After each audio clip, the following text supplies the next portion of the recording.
Yeah. There it is. The sound of Tuesday. That's it. Cracking them open on a Tuesday. Thank you for joining us tonight. It's a party as always. As you kind of see, there's some little subtle changes that we've made for not only this week, but going forward. We've moved the time back to accommodate Kevin so he wouldn't be late. And that worked out well. It worked out really well for him. Yes. Oh, Kevin. Oh, Kevin. Hey, he'll be here shortly or at the same height. That's right. That's right. He's, he's the hardest working man that I know. He has many jobs, and he's always he doesn't run late. He gets there just in the nick of time. We have another friend who's, the same way. We don't know how he does it, but he gets there a minute right before he's supposed to. But Kevin is in the chat right now. Yes. Of course. Yeah. So when you say that he's the hardest working man, he truly is. He's a taxidermist. He's an exotic dancer.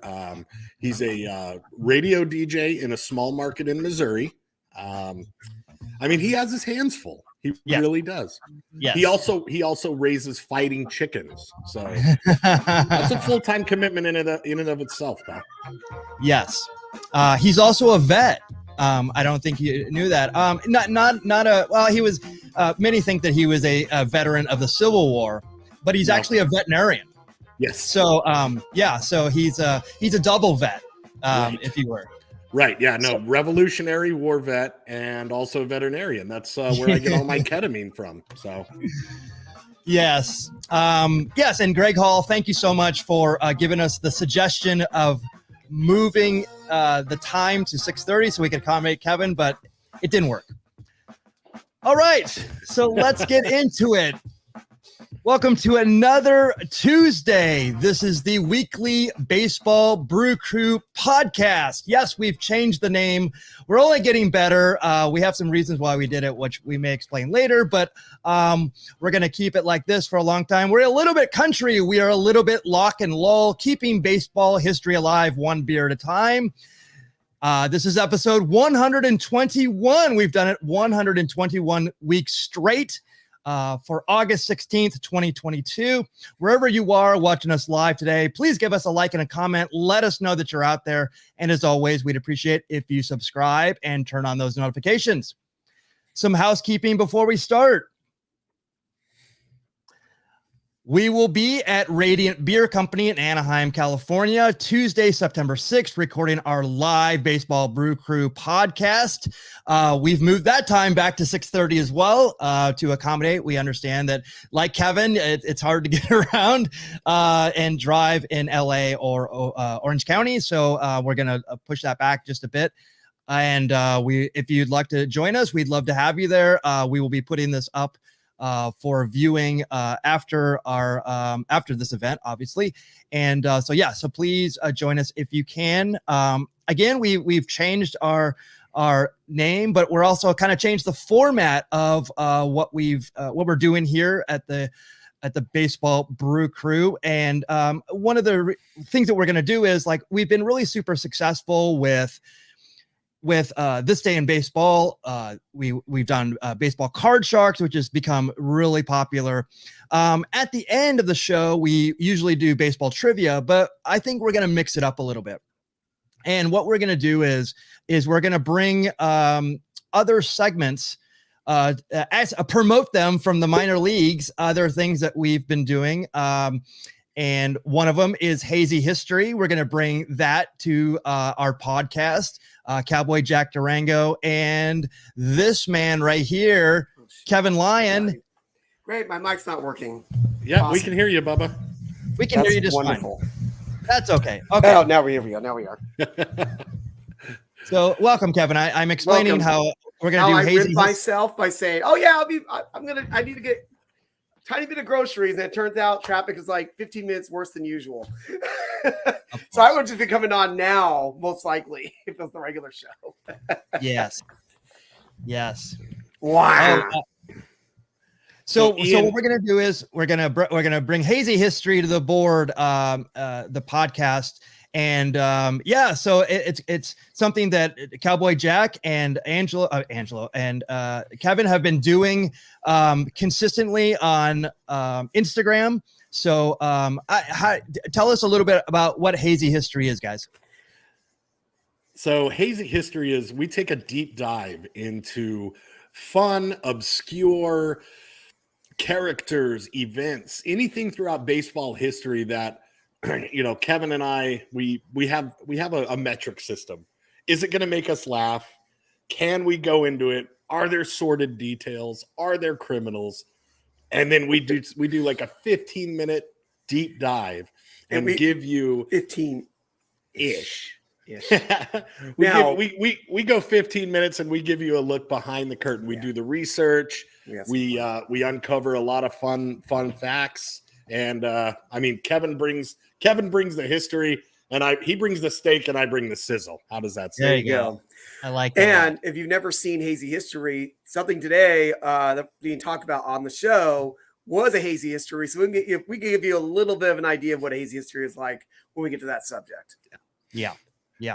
So again, trivia will be a segment that we do. So we're actually gonna do baseball card sharks today. Next week we'll do trivia.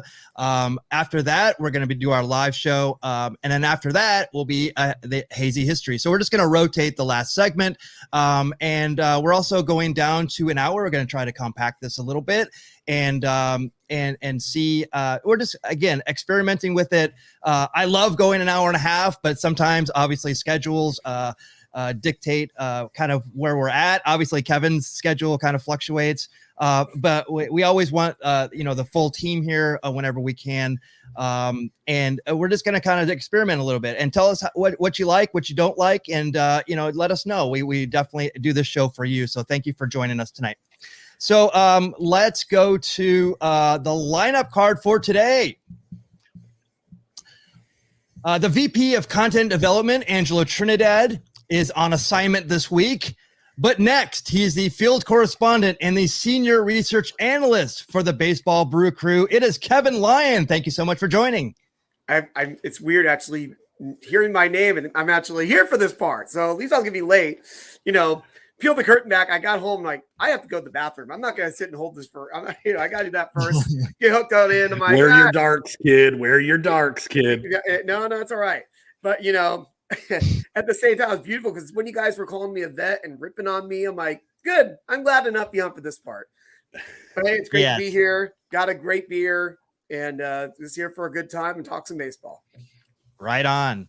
Well, hitting third is the Goodwill Ambassador and the Sultan of Swig for the beer, for the Baseball Brew Crew. I was waiting to mess that one up. It is Cowboy Jack Durango. Baseball Brew Crew, doo doo doo doo. Baseball Brew Crew, and I say it's all right. Little Kevin, it's been a long, hot, sweaty summer. Little Kevin, it feels like years since you've been here on time. Baseball Brew Crew, doo doo doo doo. Welcome everybody to Tuesday night. Let's rock and roll. Oh. Hello. What happened here? Let him hear it. Let him hear it. Oh, yeah. Let him hear it. Yes. Oh, we're flying now.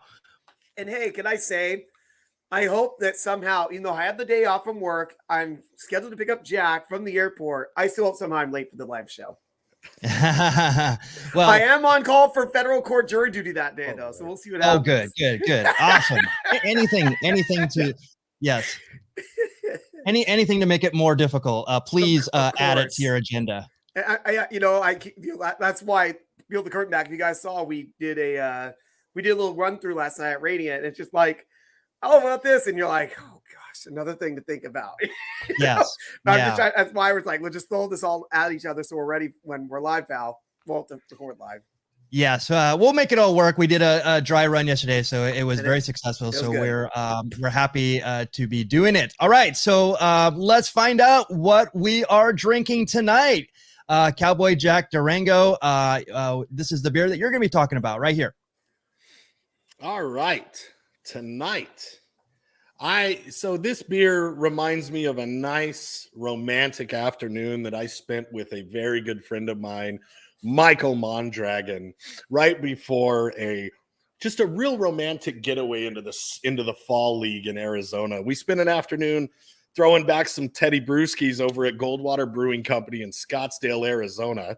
This is the Pale Guy Pale Ale, 5.3 ABV, so it's very sessionable or crushable, as the kids say. And I got to tell you, people, load up on sunscreen and get ready for this piney, lemongrassy, dank AF brew made with Cascade and Cryo Columbus hops. If you're in the Scottsdale area, stop by Goldwater Brewing Company and throw back a few Pale Guys. Yeah, this is a kind of a hidden gem. If you go to the Arizona Fall League, it's actually in October. If you go to Scottsdale Stadium, this is walkable from Scottsdale Stadium. And then we went to the Arizona Fall League. Nice. We didn't go to Scottsdale Stadium. It's walking distance from there. We actually went to Salt River Field. So we went from here and then just went north and watched the I think it was a championship. Was it not? No, it might have been just a regular game, but it was still a lot of fun. I think it was the championship. I think it might have been. It seemed anticlimactic because they were using the pitch clock and stuff like that. And this is like arena football. It's like they're like running off the field really quickly, and it's like no pauses. It just didn't feel like a good like baseball rhythm. Yeah, they ran through it really fast. Yeah, and if you remember, the Uber that we took dropped us off behind the stadium. Oh my gosh! Instead of being able to walk through the park to the stadium, we had to walk like 12 city blocks around it seems like the desert. And we had to climb rocks. I think, I almost lost a leg thanks to gingivitis. It was terrible. Almost. Yeah, it was, but it was a lot of fun. And Goldwater is a great brewery. And the more I actually researched them a little bit, I think they've been around since like 2014. They're super artistic, and it shows in their packaging. They put out a really for Arizona, it's like one of my favorite breweries. So it's like it's definitely worth checking out.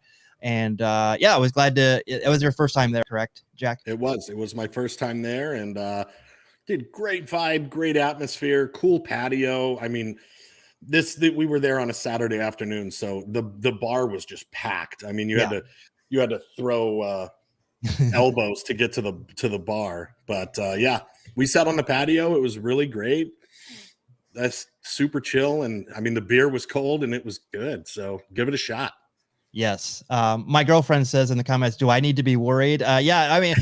He's obviously speaking very romantically about baseball, not so much me, right? Or is it about me? No, it's about you, dude. Oh, all right. It's about you. It's about you. Be worried, Mel. Be worried. Cowboy Jack's coming for your man, dude. They call me Mr. Steele, your man. Good times. Well, I actually we were doing the test show, not test show, but just setting up over at Radiant yesterday. But right before rehearsal. that, rehearsal. And one thing that Kevin wanted me to stop at a brewery that was on the way because we wanted stuff for tonight. And tell us about this brewery and this beer, Kevin. So this place just literally opened up about a month or so ago. It's in Orange. I'd say it's about a mile and a half from where Angel Stadium is, on a street called Orangewood. You just head east. It's on the border of Anaheim, Orange. I want to say it's Orange, but it's pretty close to like the 57 freeway, which is right there. Just opened up, has some cool little artwork. Definitely can remind a beer fan of like Mickler. It looks like it to be an inspiration for that. So we have two different beers for here. The one I have today, and this is one I actually had on draft when I was there. It's called Magnificent Everything. It's a double dry hopped hazy double IPA. I asked Michael, which one should I drink? And he has me drink the 8%er. So thank you, Michael, for that. And I believe it's 8. Yeah, it's 8%. And you want to take a look at the artwork there. You saw that.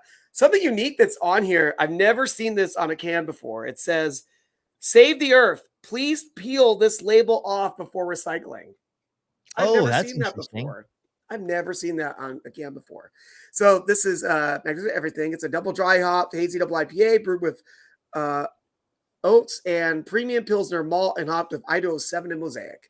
And it's a really nice one. Did you try a taster of this, right, Michael? Because that's the taster right there. Yes. I had a half pour of this, and then one called Swallowing Butterflies, which oh my god, it wasn't canned. It was only on tap. But yeah, I just had to at least have like a little taste of it. And the one thing that I noticed do they have an association with Radiant? No, it's just I know at least one guy, and it's funny you said like, oh, the person you met yesterday knew who I was when you went to give him the card, because it's one of the higher ups. I shouldn't say higher up. I think he was one of the managers. Just took a job over there, and I think it's some people from a couple of different breweries probably got some money together and just go DIY. They took over a space that was a brewery that hadn't been used for a while. Similar to Radiant used to be into the brewery as well, and they took over the space. And it makes it a lot easier for a startup if you already have a location with everything on site. You know what I mean?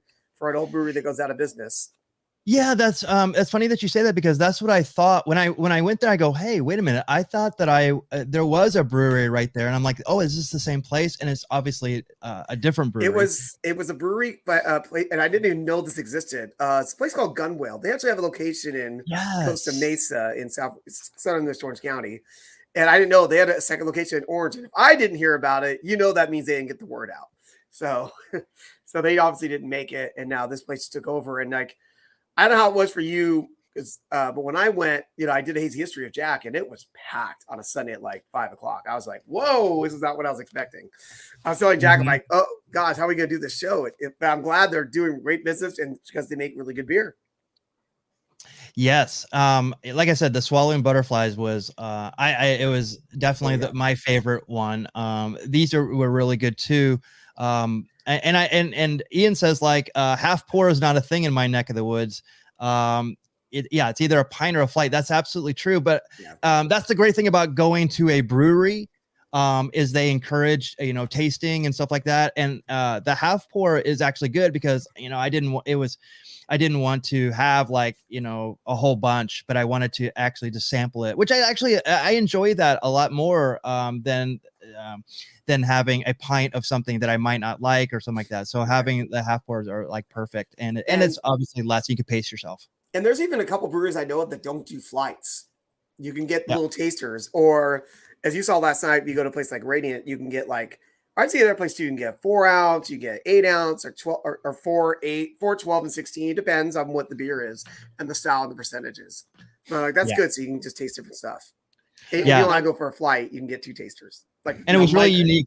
This glassware was really unique. It's like super thin, so it's like it just felt really cool. I never had glassware like this. I noticed it too, because I was trying to figure out. I'm like, when I got my pour, I'm like, how big is this pour? Because it was like, it was oddly shaped. Like that one is a half pour, but look, it's as tall as the regular can.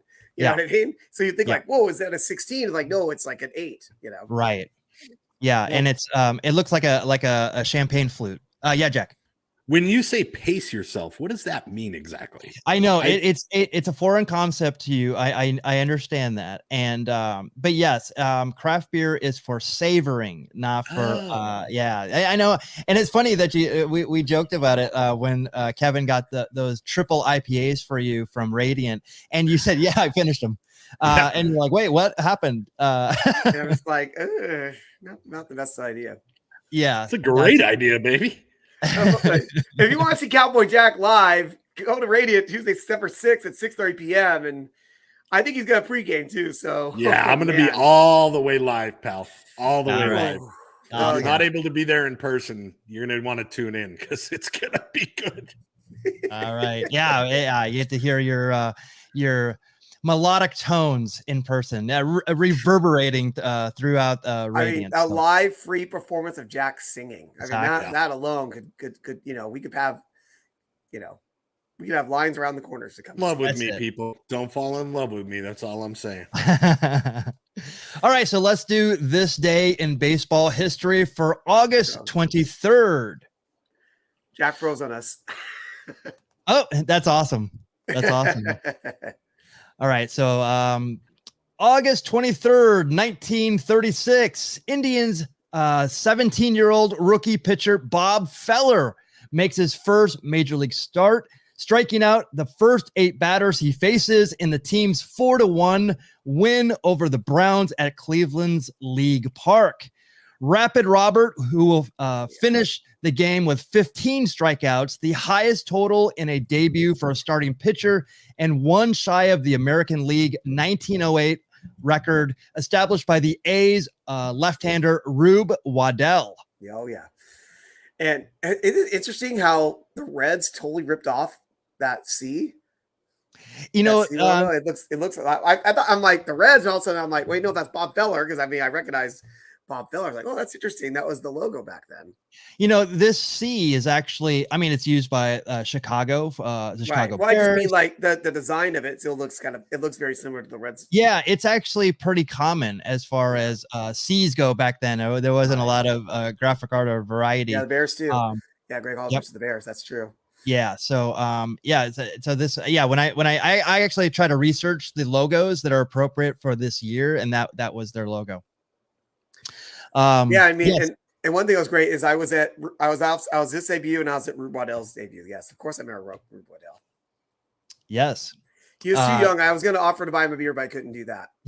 Yes, exactly. Although, I mean, 17 years old, I mean, I'm not even sure that would happen these days. Nowadays, no. I mean, 17-year-old. It'd have to be like some guy drafted internationally, most likely, because if you're 17, you're still in high school. You know what I mean? Yeah. And out of that, you go straight to the majors. And it's an amazing pitcher. And one thing, we talked about before, but this is one of those guys who missed like at least 3-4 years because of World War II. Right. You have been, 22 when the war started, it's like, ugh. Yeah, definitely. I doubt we'll ever see 17, but I don't put it past. I mean, it's kind of interesting. It's just interesting to think about, like, because it probably couldn't happen because of maybe labor laws potentially. Yeah, who knows? I'm not really sure how that would work. Yeah.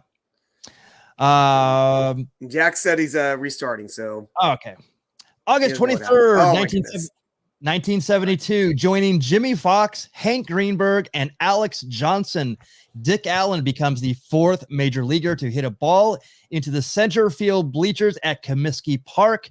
The gargantuan blast nearly nails White Sox announcer Harry Carey, who is doing play-by-play from the grandstands. That is awesome. That is awesome. That's one of those stories like of baseball lore. It probably if it was like 100 feet away from him, it still like almost hit him. Oh yeah. And most likely Harry Carey was probably just standing wearing a towel. Have you ever seen that photo? Oh yes. Hopefully he didn't knock over one of Harry's beers. That's the only thing I'd be worried about. Because I was having a Budweiser or Old Style. Yes, Old Style. And you gotta love these. This is one of the better. I mean, the White Sox had some really cool jerseys over the years, but this is one of the best ones. Yeah, I'm wondering what ordinary name. This is great jersey. Yeah, if you think about it, like White Sox would be hard to brand, right?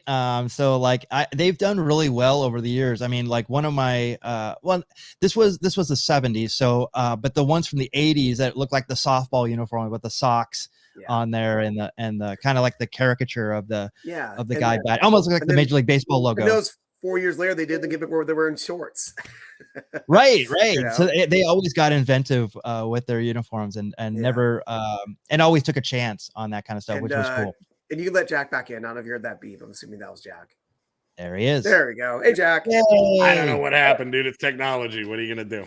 It is. It's the same reason why I'm all pixelated every single week on every broadcast. God bless Wi-Fi. The Wi-Fi gods hate me. Here we go. So this is August 23rd. You came in for a good one, Jack. August 23rd, 1982, home plate umpire Dave Phillips ejects Mariners starter Gaylord Perry from the game for applying a foreign substance to the ball, making the ejection the first since the 1940s for doctoring the ball. Although the suspect for years of cheating, the 43-year-old right-hander evaded detection until today, which is absolutely nuts. Yes. So can I ask, is this actual photo from that day? Do you know offhand? From what I understand, it is. Oh, that's fantastic. Because it looks like right there is like, what's he touching right there? It's an amazing photo you pick. It's like, they usually give you some Vaseline right there. Yes. The old Vaseline, a little bit on the hat. If you watch the Bad News Bears, a good documentary about Little League Baseball, Jack, you would enjoy it. I'm not talking. The one with Billy Bob Thornton is a fictional version. The one with Walter Matthau. That's the real stuff. That's a documentary. Yes. That's the straight dope. Yeah. Yes. But they would talk about that, how it's like, now watch her. She's going to get the Vaseline there. Like she's looking at her lips and goes like that to wipe it off. And when she wipes the hat, there's Vaseline there, gets a little bit there. And so that's what brother was using. He was throwing some Vaseline on there. Sometimes, I mean, who knows? He was known for the spitball as well, allegedly. Yep. And like again, it's like he had more of the slippery stuff, and he actually there's videos out there on YouTube. Like he talks about it, like he goes, he wipes it out the brim, but he just had this whole routine, and sometimes he would put it in his collar, like right, like he put it on his chest right there. And he must not like that V-neck then. Exactly. Actually, yeah. What if you like this? It seems like it's a little bit more difficult to hide it. I don't know. Yes. Oh, Ben Urs is joining us. The red uniforms definitely forgotten. The sky blue and red uniforms. Yep. Oh yeah. So like they had some really, really cool ones. Thank you for joining, Ben. Yeah, welcome to the party, pal. Yeah. So yeah, I said I love just Gaylord Perry's career, all the stuff we talked about, his involvement in the pine tar incident as well. So he has a lot of great stuff, and there's great Letterman appearances where he's on there as well. So definitely check those out. You guys are gonna like this one, and I want you to contribute to this one. There's two stories that happened on August 23rd, 1989. One of them, the second longest shutout in big league history, ends when Rick Dempsey hits a home run in the top of the 22nd inning. 22nd inning. I totally forgot. Winning 2 innings. Yep. Yeah. Giving the Dodgers an eventual 1-0 victory over the Expos at Olympic Stadium. The Astros blanked the Mets for 24 frames en route to a 1-0 win at the Astrodome in 1968. And I was going to look see if this record still stands up, but there's a bigger thing that happened that was talked about on a hazy history. And it is in the 11th inning, Youppi becomes the first mascot to be thrown out of a game when Dodger manager Tommy Lasorda complains to the umpires about the hairy orange giant's behavior on top of the dugout. Now, did we assess that the dugout was maybe like, I don't know, like a aluminum or something like that? We could talk about this. We talk about this. All right.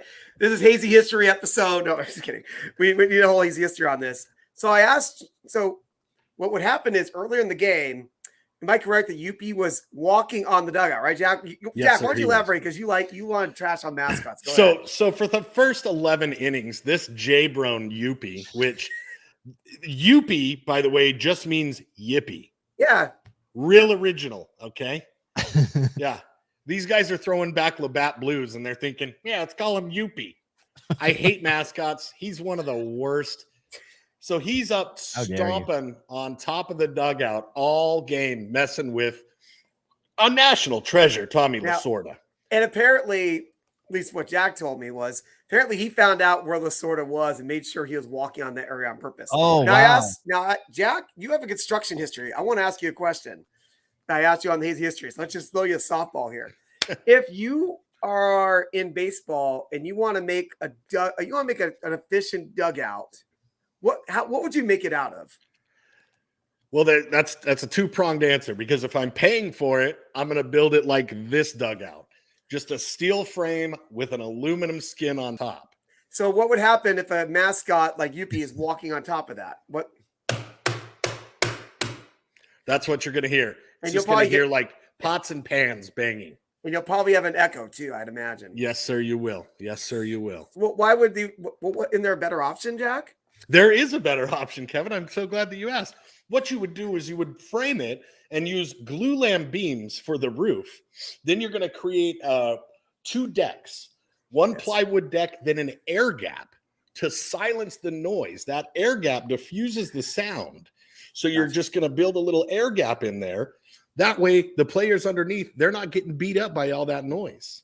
And I'm sure nowadays most stadiums have something like that, because if you go to a major league game or minor league game, you're going to see like cheerleaders or mascots just walking all along doing their bits out in the actual dugout, in between innings and stuff. And I'm sure the construction is a lot better than what I'm looking at here. Hey, this is a stadium that was built for the Olympics. All right, right, Michael Mondragon for the '76 Olympics. Bruce Jenner, I think, won a gold medal at the stadium for the decathlon. I don't know that. That's what Olympic Stadium. Olympic athletes, sir. Yes. Yeah. So this incident here, it was in the 11th inning. Tommy Lasorda has just literally had enough of this scumbag Youppi. Well, and not just that. You mentioned that there was some calls that he did not like already in this game. Okay. So he's already. It's Canadian refs, pal. You know what I mean? Yeah. Listen. Tommy Lasorda is a national treasure, and I'm pretty sure Canada was trying to undermine America's greatness here. There you go. So Youppi was doing his bits and whatnot. So as you see by the way he's dressed, it's the 11th inning. So his bit was, I'm going to wear some pajamas and a nightcap. So, and he literally just starts he's laying on the dugout. Yes. And literally Tommy, that's the perfect photo. There's Tommy. So Tommy just, apparently, I don't know if this is true. One of the things apparently he said something about get this guy the F out of here or something like that. There was apparently an F-bomb dropped up this guy.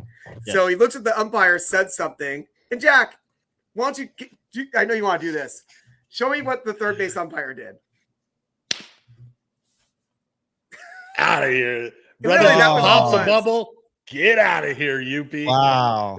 Watch the clip on YouTube. It's so smooth the way that umpire does it. He just pops a bubble. Yep. And Youppi, you can almost see through his costume. He just slouched over and walked up the steps to leave, just depressed.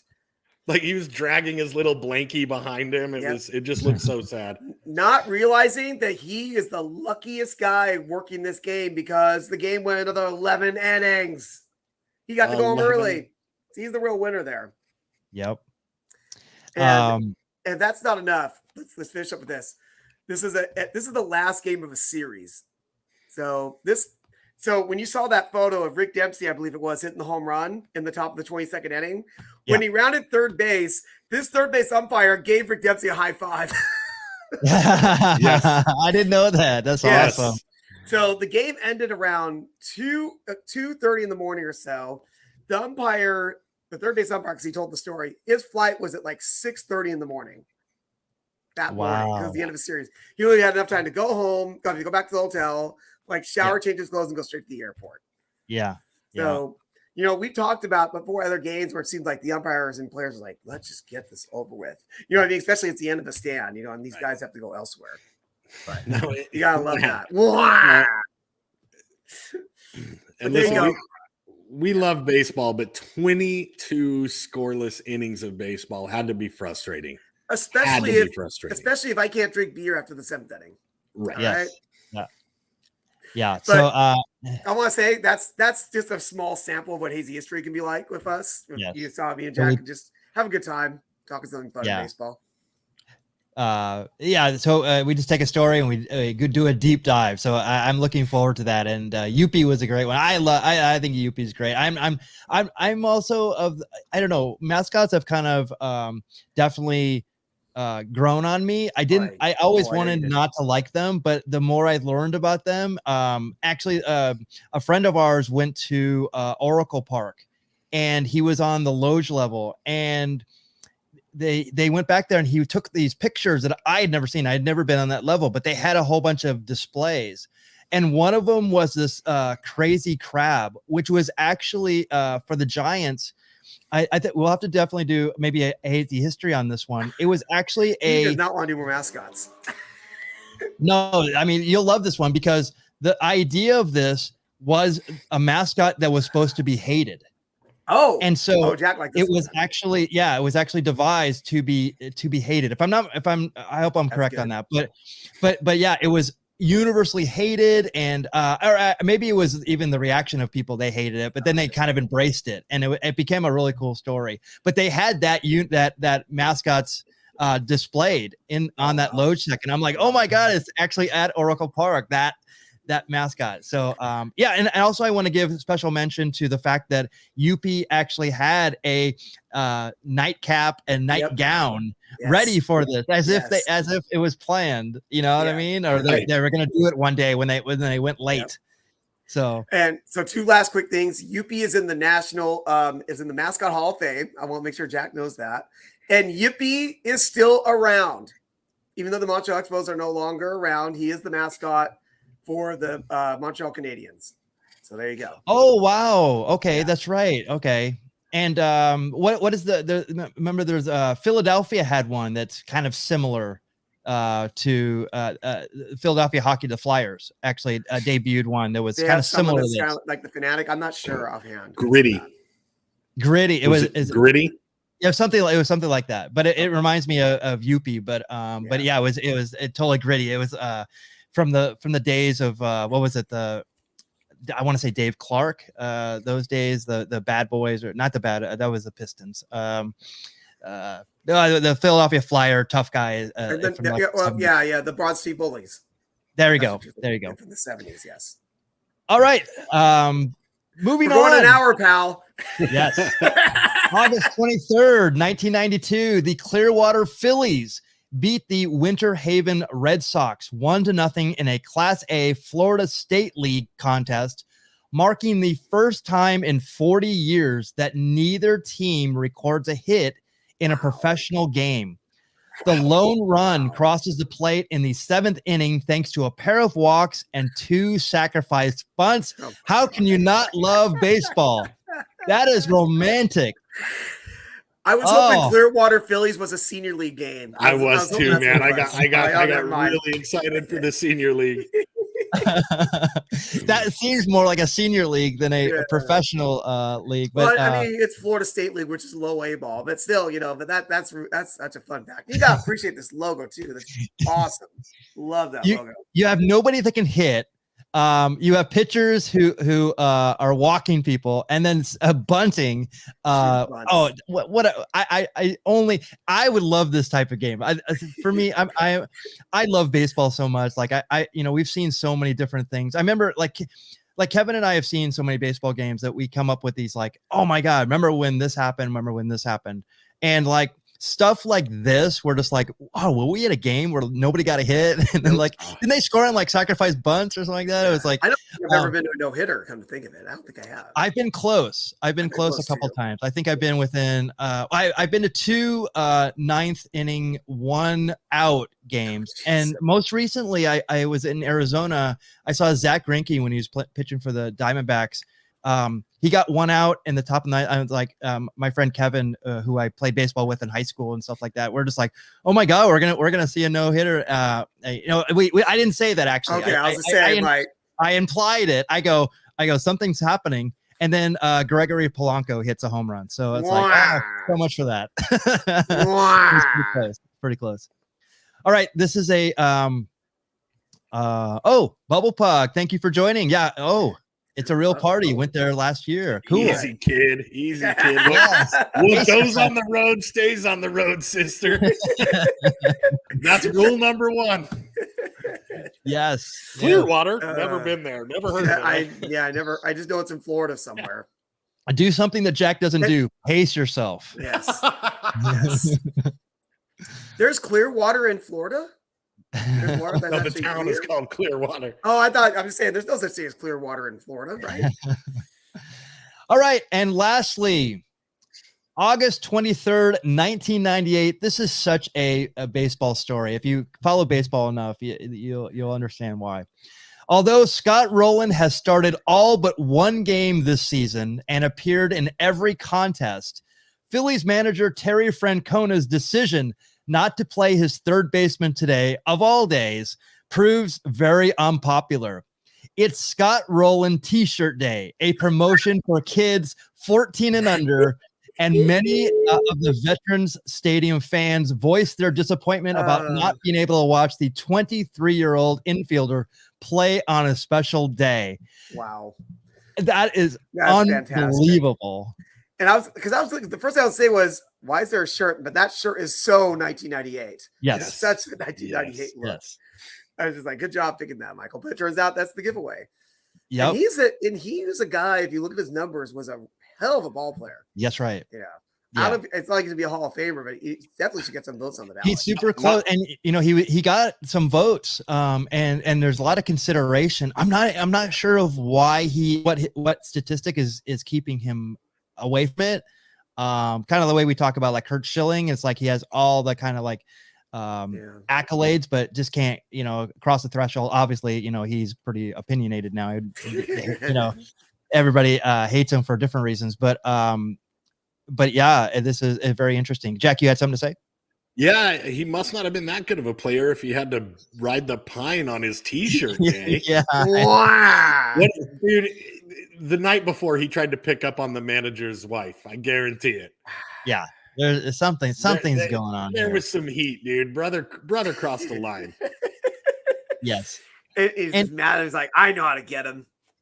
Yes. And it's funny too, because, we talk about it we haven't talked about it on the show yet, but maybe something that we bring up, like maybe on a happy hour edition is, we talk about how other sports, there's instantly recognizable names for like basketball and football and stuff like that.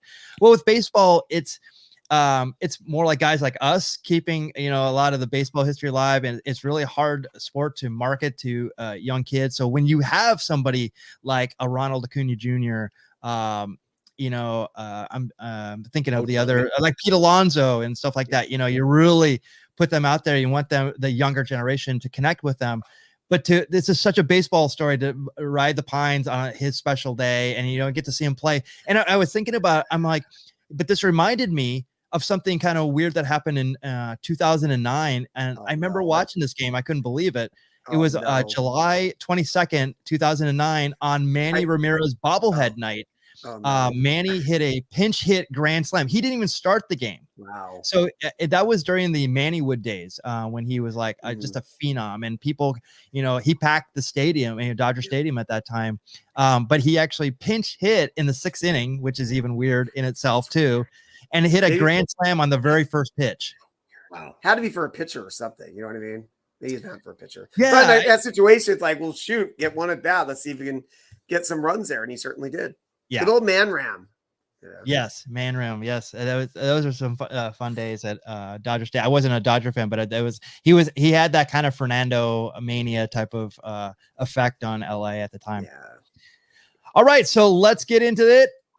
This is the last segment for tonight. It's Baseball Card Sharks. Here are the Baseball Card Sharks standing. I stand atop the Baseball Card Sharks standings with a 13-26 record. Hitting 333, very respectable. Kevin's 12-27.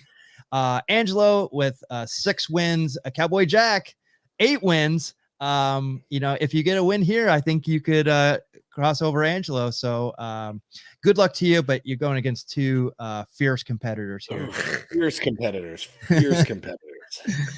Here are the Baseball Card Sharks rules. We're going to draw 11 cards. 3 go on your bench, 8 on the board. And we start at the bottom. We're going to pick a category. It is pitchers this week. I think we'll just keep it simple and go for strikeouts. All right. So it's a high-low game. You work your way up the board, and whoever gets up to the top of the level 3 wins the game. Obviously, if someone gets to the level 2 and no one else does, that person wins. We'll walk you through it as always. Let's do it. All right. So let's do it. Let's add it to the string. And there we go. All right. So we said strikeouts. Who wants to go first? We know Cowboy. Daddy. You know the Cowboy. I've been to the top of the mountain 8 times, and tonight's going to make 9, baby. All right. Love it. All right. So your first card is Jim Catfish Hunter. You're playing for the A's. A young catfish. Very young. Very young. I think late 60s. Yeah, early at this 70s. point, he was known as the kitten fish Yes. because Hey, of the age. But I get Hello. I understand Give that me a one. Jackie laugh for that one. on fire, baby. Okay, friend of the show. Get your beers ready, but actually he's playing for the A's here. This is Raleigh Fingers. Raleigh Fingers. Raleigh Fingers. Oh, we have teammates in that time in that area. Oh, that's right. That's right. The late Roy Halladay. There you go. So that's going to be an interesting one right there. Yeah. Bob Gibson from the St. Louis Cardinals, Hall of Famer. We have 3 Hall of Famers. 4 is Holiday Hall of Fame too? I can't remember they inducted him after he passed away in the crash. Yeah, we have Hall of Famers here. Hashtag did the research, right?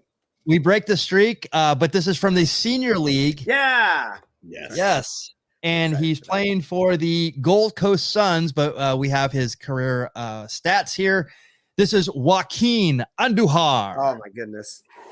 I love it. Yes, one tough Dominican was his nickname. And he was tough at destroying toilets too, right? Yes. He took him and John Tudor during the 85 series at Game 6. They destroyed. Yeah, they lost maybe the World Game Series. 7 as well. They lost the World Series and they took it out on a toilet, Jack. So classy.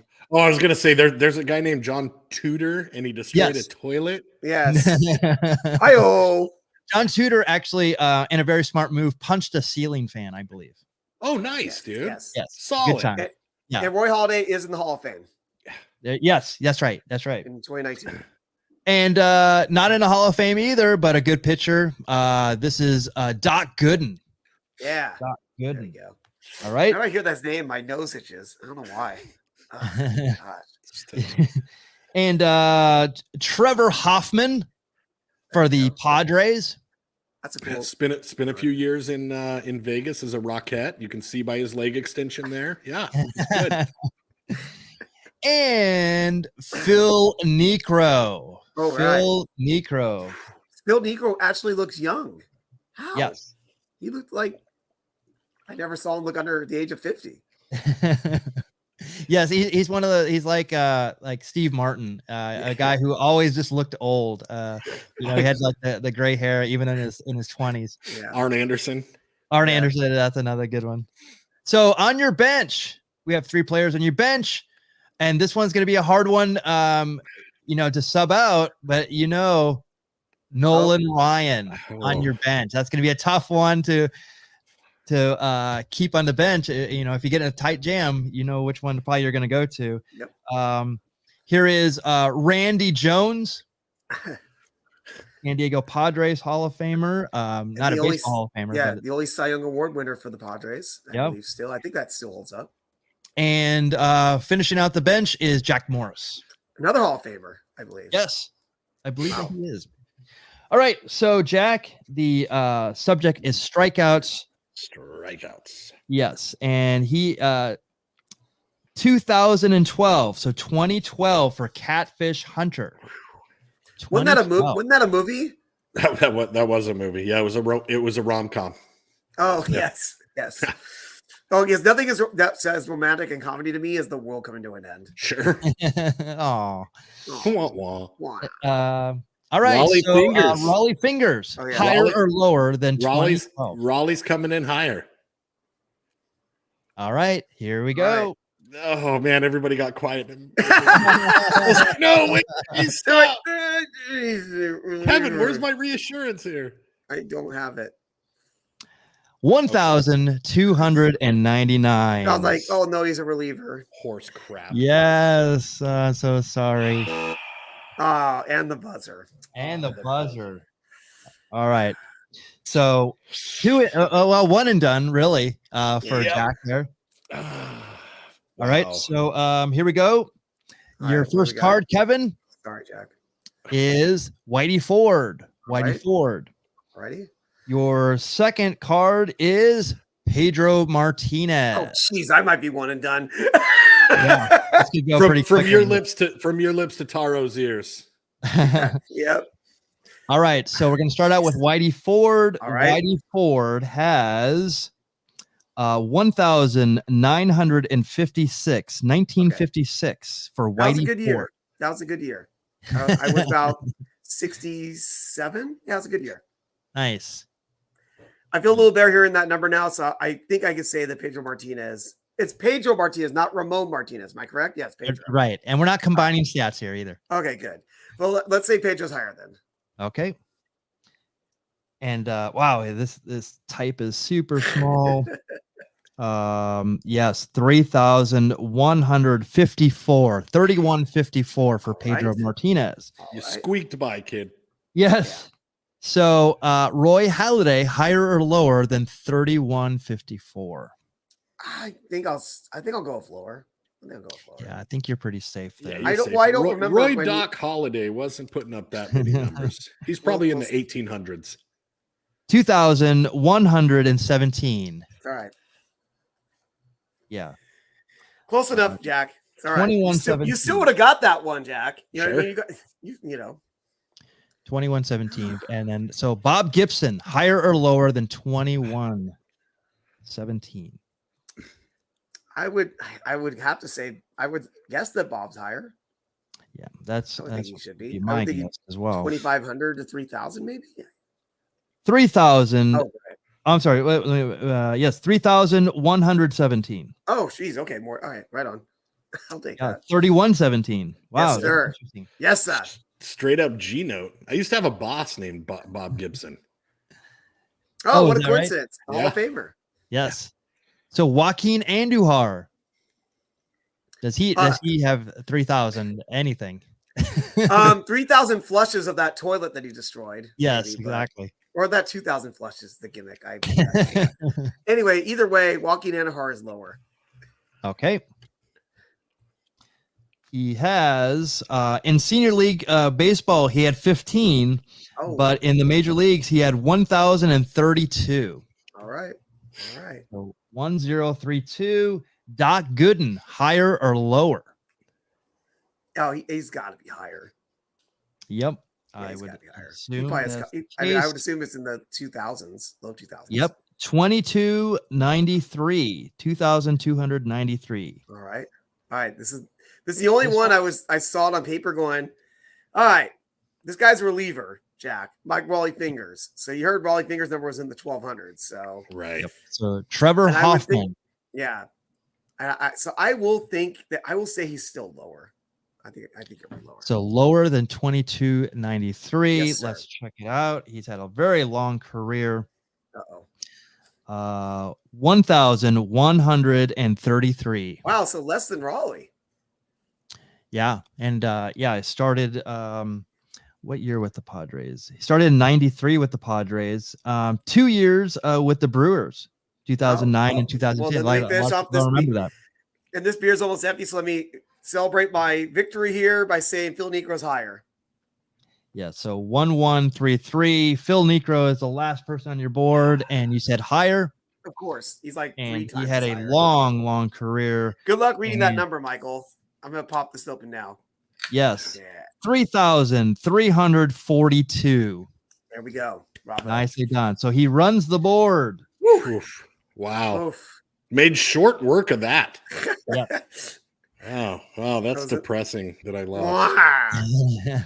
All right. Jack's like, shoot, if I got that first card, you could have ran as swiftly to that board as I did.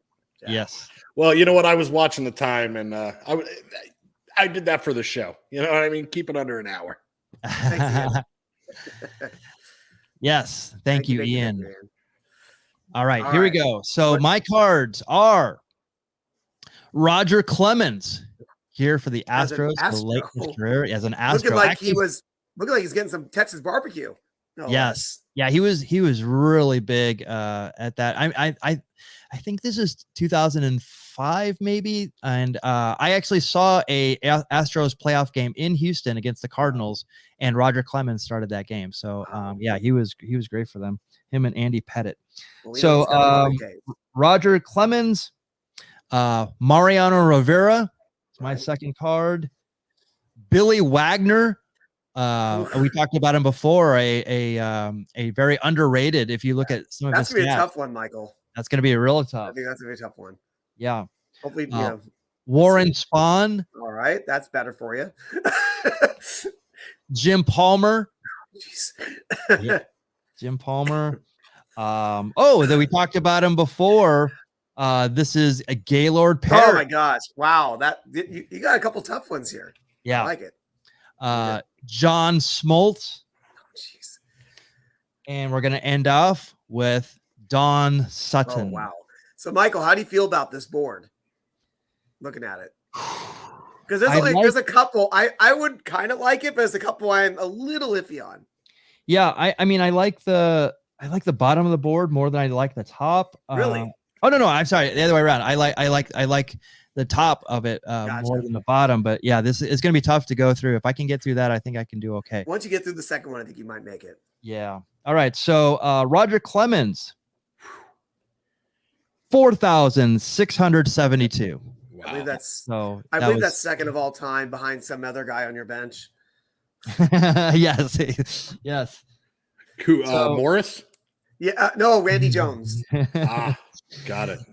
All right. So Mariano Rivera, I'm going to say is lower than that. Yes, I think everybody is lower than that. 1,173. 1173.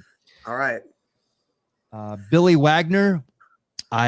This is actually. I gotta say, but I checked myself out. You got two closers here. I know, and I'm gonna say I'm definitely gonna say lower. I'm just gonna commit to it. I would too, but it's this. Yeah. I wouldn't be surprised. So 1173. Billy Wagner has. Oh my God, 1,196. Oh my gosh! Can you even believe that? Oh my gosh! Like I'm like, yeah, I won, but I'm like, oh gosh, that was so. Mariano Rivera 1173. Billy Wagner. Wow. So that's why everybody talks about him. It's like one of the greatest closers of all time, and then he's not even in the discussion. Billy Wagner has more strikeouts than Mariano Rivera. That's a guy play on the Yankees and a guy play on the Astros. Yes, yes, that's what it comes down to. Right. Mariano, helped them win some World Series. Tough beat. That's what it comes down to. Yeah, that was rough. All right, Michael, we're tied for first again. Sorry, sir. That's okay. It's a dogfight. It's fun. Michael, what an honor to be tied with somebody as great as the best chest in the West, Kevin Lyon. I thought you were saying how lucky I am to be, tied with a man like Michael. No way. You with that Islander shirt looking all handsome with your new haircut. Precious. Take my cap off. 174. Right. Look at that. Look at all those gray hairs. 174.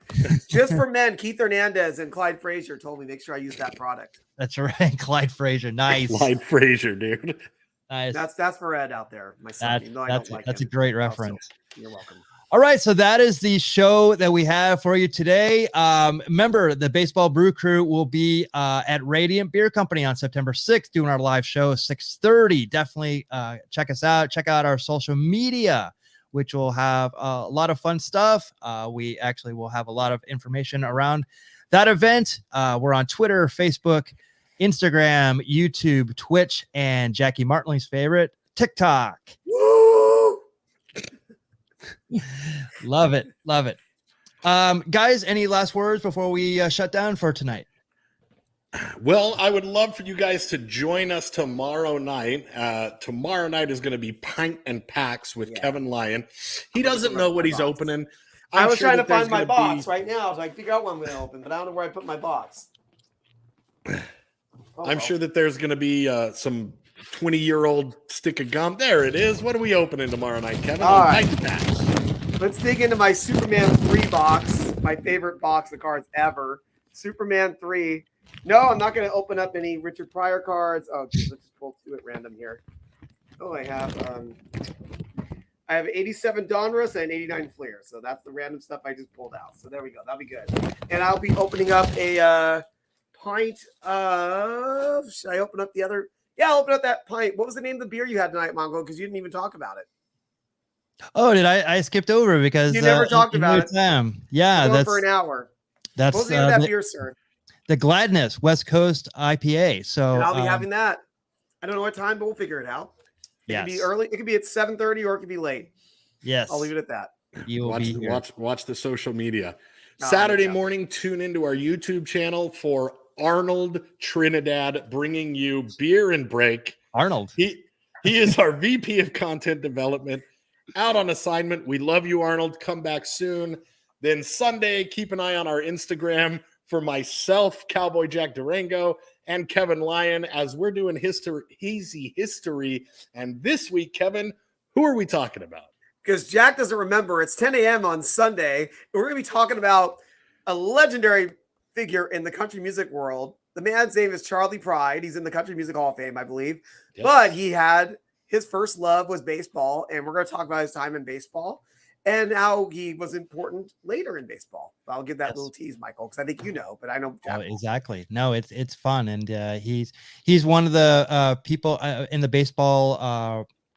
He's on the ballot for something we're involved with the Baseball Reliquary, the Shrine of the Eternals. He's on the ballot. I vote for him every year. Yeah, but he's never gotten in. Unfortunately, he passed away in the fall of 2020 from COVID. Unfortunately. Yeah, more people should know about him. He's a really interesting story. So we'll look forward to that. That's Hazy History on Instagram, and that'll be on Sunday, correct? Sunday at 10 a.m. Hey, one last thing. Keep an eye out. Our next Hoppy Hours, if we don't have enough going on, our next Hoppy Hour is going to be Saturday, September 8th. No, I'm sorry, September 10th. September 10th. I should know my days. Saturday, September 10th is going to be our next Hoppy Hour. There's your tease. Stay tuned. Yes, we have some fun stuff. We have some returning guests, so we'll definitely fill you in on that. We'll have more information on that next week. Yes. So thank you so much for joining the Baseball Brew Crew. We totally appreciate all your support out there, and we will see you next Tuesday. Good night, everyone. Take care.